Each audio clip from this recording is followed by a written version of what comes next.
Câu hả? Cậu đi.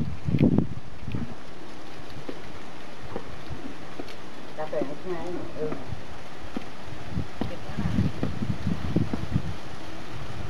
Ồ.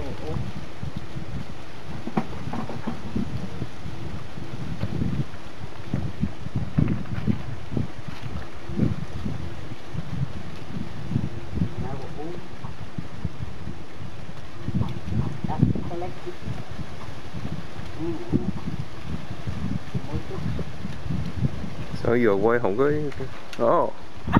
Chưa. Nó mới giật à. Hả? Chưa vô đi kìa. Chưa.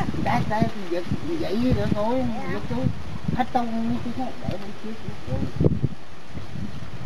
Tiền một hai tẹt một tháng. Dạ. Tẹt đây nè, sát luôn rồi. Tẹt một chút thôi. Vậy hả? Đây một chút à.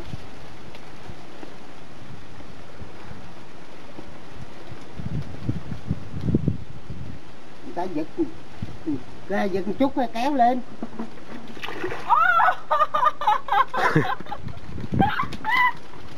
Ba gỡ đây ba.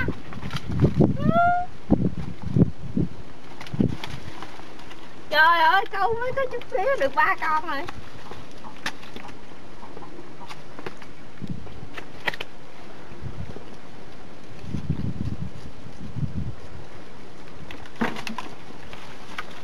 Câu hết ngồi thả thôi.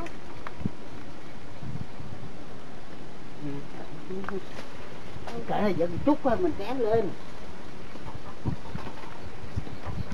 Cái nhỏ này ok.